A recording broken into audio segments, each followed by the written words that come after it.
হেমন্তের সকালে নরম আলোয় ফসলের মাঠে সরব কৃষক ও ক্ষেত মজুররা।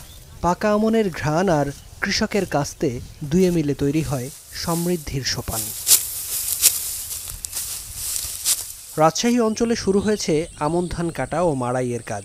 অগ্রহায়ণ জুড়ে গ্রাম বাংলার মাঠঘাট উঠোন মুখরিত থাকবে কিষানির ফসল তোলার উৎসবে। এবারের বর্ষা পোকার আক্রমণ রুখে দেওয়ার পাশাপাশি বাঁচিয়ে দিয়েছে সেচ খরচ। পাশাপাশি অনুকূল আবহাওয়ায় ফলনও হয়েছে বেশ।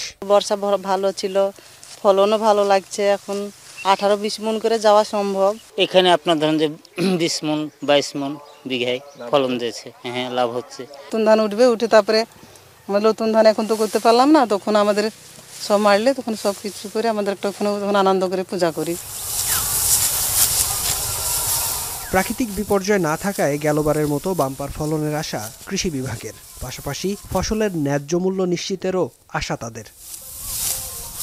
এবছর এখানে পর্যাপ্ত এবং সময় মতো বৃষ্টিপাত হওয়ার কারণে আমাদের মাঠের রোপামন ধানের কিন্তু খুবই ভালো অবস্থা, এবং আশা করি আমরা আমাদের যে লক্ষ্যমাত্রা সেই লক্ষ্যমাত্রা আমাদের অর্জন হবেও, এবং আমরা লক্ষ্যমাত্রা ছাপিয়ে আমরা আরও ভালো অবস্থানে যাব বলে আমরা আশা করছি।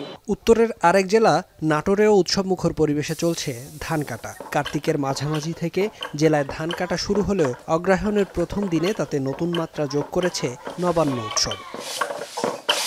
আমরা ধান বানতেছি, পিষি পিঠে বানাবো। ঘরে ঘরে আমাদের সব মেহমান আসবে, সবার সঙ্গে করে আমি নতুন ধানের পিঠা বানাবো এবং খাবো। এবছর রাজশাহীতে 84,105 হেক্টর জমিতে আমন আবাদ হয়েছে, যেখান থেকে 3,05,762 টন ধান পাওয়ার আশা কৃষি বিভাগের। আর নাটোরের 76,875 হেক্টর জমিতে ধান উৎপাদনের লক্ষ্যমাত্রা 3,88,803 টন।